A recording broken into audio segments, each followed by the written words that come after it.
Kumusta kaibigan? Ang kwento nating itatampok ngayon ay ang napakagandang pelikulang Into the Ashes.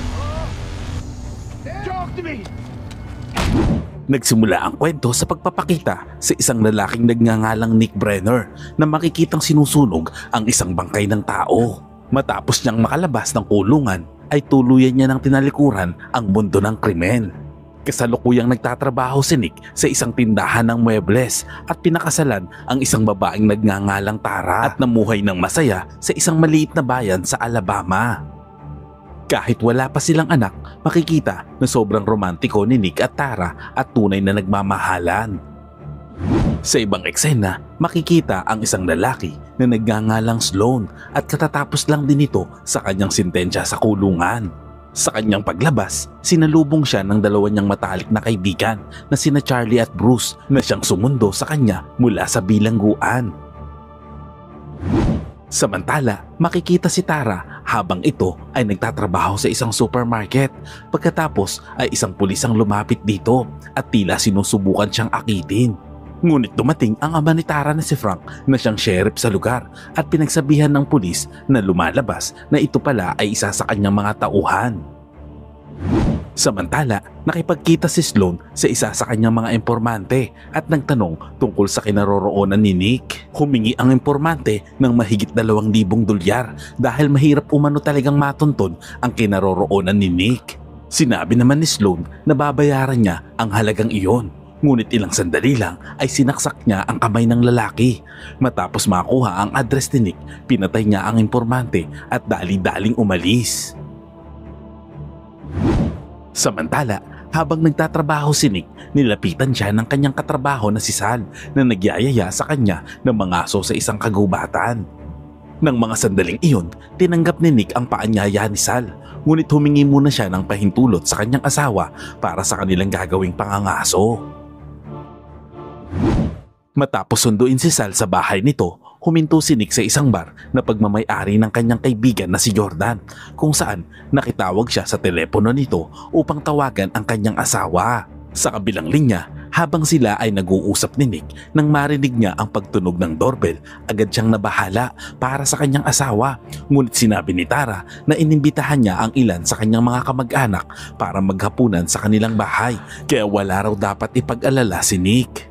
Matapos ang kanilang pag-uusap, sa wakas ay nakarating na sina Nick at Sal sa lugar kung saan sila mga ngaso.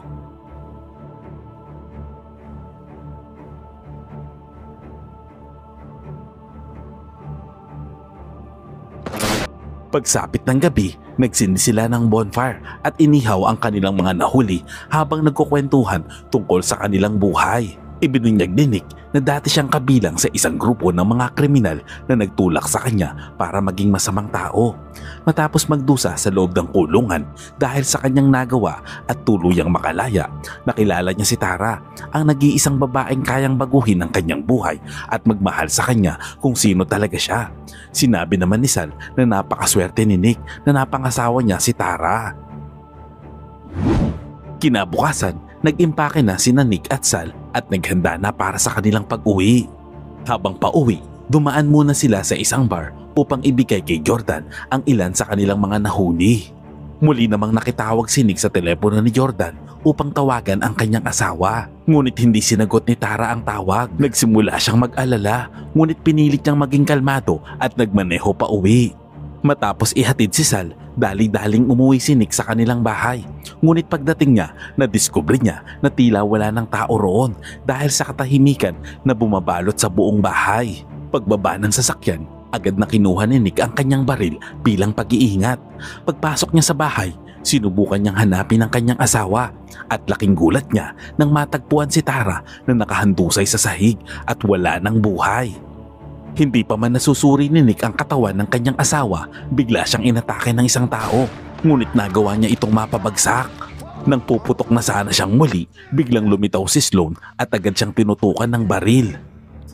Dito malalaman na sina Sloan at ang kanyang mga kaibigan ang utak sa likod ng pagpatay kay Tara dahil nais nilang maghiganti kay Nick. Ilang taon na ang nakalilipas, sumama si Nick kina Sloan at sa kanilang grupo sa isang pagnanakaw. Ngunit sila ay nahuli at tinangay ni Nick ang pera.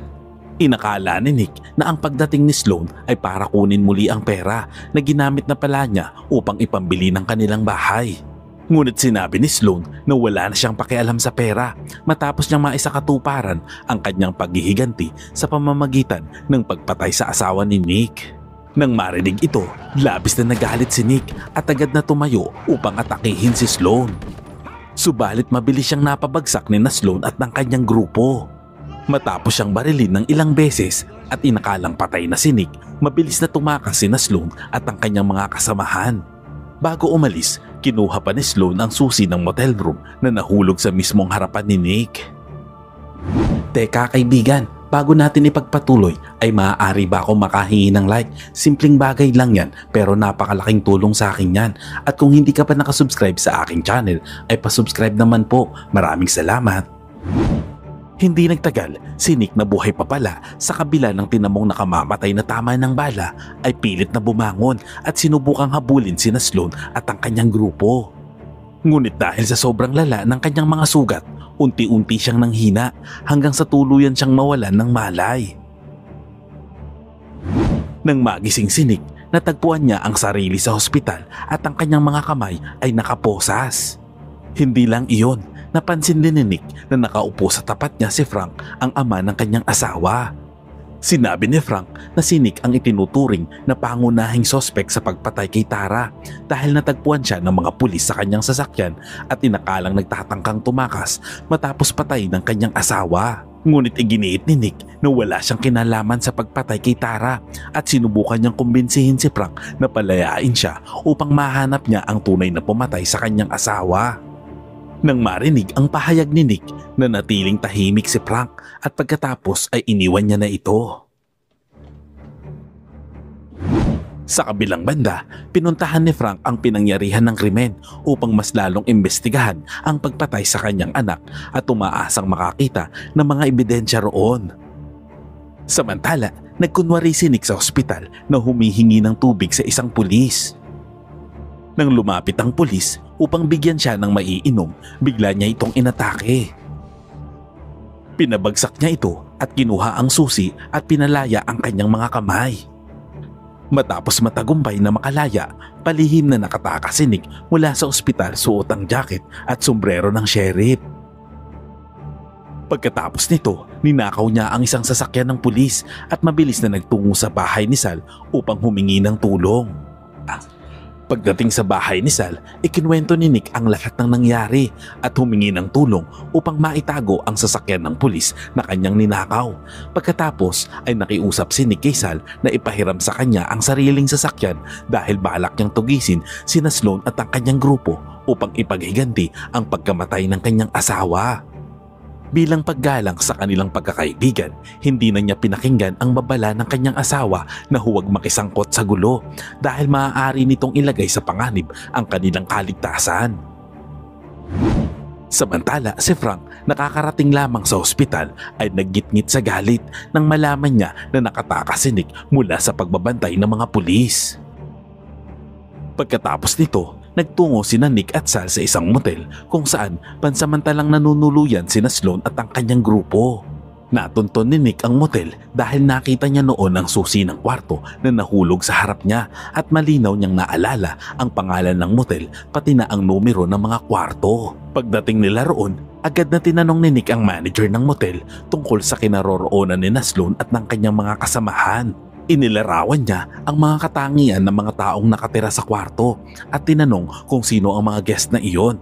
Nakilala ng manager ang tatlong tinutukoy ni Nick at sinabing umalis na ang mga ito mula sa motel noong hapong iyon. Pagkatapos ay humingi si Nick ng pahintulot sa manager ng motel na pasukin ang kwarto upang maghanap ng posibleng mga ebidensya. Ngunit sa paghahanap ni Nick at Sal sa loob ng kwarto ay wala silang nakitang anumang bakas o palatandaan. Pagkalabas nila ng motel, bigla na lamang silang inatake ng isang lalaki at agad na nagpaputok ng baril sa kanilang direksyon. Tinamaan si Sal sa leeg habang nakaiwas naman si Nick sa tama ng bala sa pamamagitan ng pagtatago sa likod ng sasakyan. Palihim na inilabas ni Nick ang kanyang baril at pinaputok ang kanyang bala sa umaatake na lumalabas na si Charlie pala. Matagumpay niyang nasukol si Charlie at tinanong ni Nick ang kinaroroonan ni Sloan at Bruce. Dahil nakatutok ang baril sa kanya, natakot si Charlie at ikinuwento ang lahat. Pagkatapos nito, nagmakaawa si Charlie kay Nick at nakiusap na huwag siyang patayin. Ngunit hindi pinansin ni Nick ang pagmamakaawa nito at agad niya itong tinuluyan.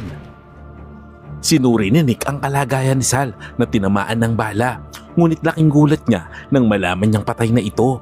Nabigla siya at nakaramdam ng matinding pagkagilty dahil nadamay pa si Sal na naging dahilan ng kanyang kamatayan. Matapos mapatay ang kanyang asawa at matalik na kaibigan ng grupo ni Sloan, lalong tumindi ang determinasyon ni Nick at dali-daling nagtungo sa kinaroroonan ni Sloan at Bruce.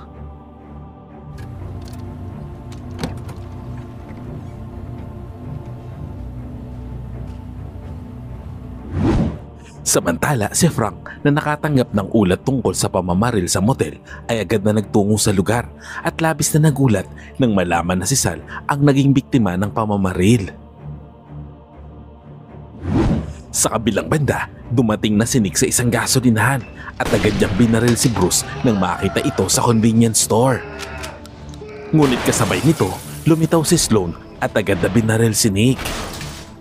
Sa kabutihang palad, nagkaroon pa si Nick ng pagkakataon na magtago sa likod ng isang estante at nang marinig ang sirena ng mga pulis, nagpasya si Sloan na agad na lisanin ang lugar.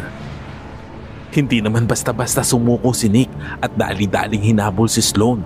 Naging sagupaan nila ang isang matinding habulan bago tuluyang tinamaan ni Nick ang sasakyan ni Sloan na nagdulot ng pagtagilid dito. Pagkatapos, mabilis na inatake ni Nick si Sloan. Hinila palabas ng sasakyan at pinahirapan. Sa huli ay pinatay niya ito. At sa wakas ay naipaghiganti ni Nick ang kanyang pinakamamahal na asawa at ang matalik na kaibigan. Kinabukasan, sa opisina ni Frank, nakatanggap siya ng tawag mula kay Jordan na nagsasabi na kasalukuyang nasa cabin niya sa burol si Nick. Hindi na nag-atubili pa, agad na nagtungo si Frank doon. Pagdating niya, naabutan niya si Nick na halatang frustrated at pagod sa lahat ng nangyari. Inamin ni Nick kay Frank ang kanyang nakaraan, ang paggawa ng krimen at ang pagkakakulong sa loob ng bilangguan. Ikinwento rin niya ang paglusob ni Sloan at ang kanyang grupo sa bahay niya at ang pagpatay kay Tara. Pagkatapos nito, sinabi ni Nick na naipaghiganti na niya ang pagkamatay ng kanyang asawa. Ayon sa kanya, kagabi pinatay niya si Sloan at sinunog ang kanyang katawan. Hindi naman makapagsalita si Frank at labis na nagulat dahil hindi niya inakala na dati palang kriminal si Nick at nakagawa ng isang pagpatay. Sa kaibuturan ng kanyang puso, nakaramdam si Frank ng ginhawa dahil naipaghiganti na ang pagkamatay ng kanyang anak. Sa kabilang banda, bilang isang sheriff, may tungkulin siyang pigilan ng krimen at huliin ng mga lumalabag sa batas, kabilang na ang kanyang manugang. Sinabi ni Frank kay Nick na dapat siyang sumama sa istasyon ng pulis upang managot sa kanyang mga nagawa. Ngunit tumayo si Nick at sinabi na ayaw niya na muling makulong at dahan-dahang lumakad palayo. Iniwan si Frank na nakatitig lamang sa kanyang pag-alis. Ang moral lesson ng kwentong ito ay sa nalalapit na Pasko ay kasya ba talaga ang 500 piso pang Noche Buena? Aray ko! Salamat kaibigan at umabot ka sa punto ng video na ito. Anong masasabi mo sa ending ng kwento? Kung nagustuhan mo ito ay pwede ba akong makahingi ng like at pakitype naman sa comment section ang salitang Agnus Project. At kung bago ka naman sa ating munting channel ay pasubscribe naman po bilang suporta. At para maipagpatuloy natin ang paghahatid ng magagandang movie recap, panoorin mo na rin po ang buong movie pag may time ka. Sana'y nagustuhan mo kaibigan ang kwentong ating itinampok. Kung magkagayon ay baka naman pwedeng pakilike ang video ito at pasubscribe na rin sa aking channel. Kung hindi mo naman ito nagustuhan ay pwede mong pindutin ang dislike button ng 2 beses para makasigurado ka.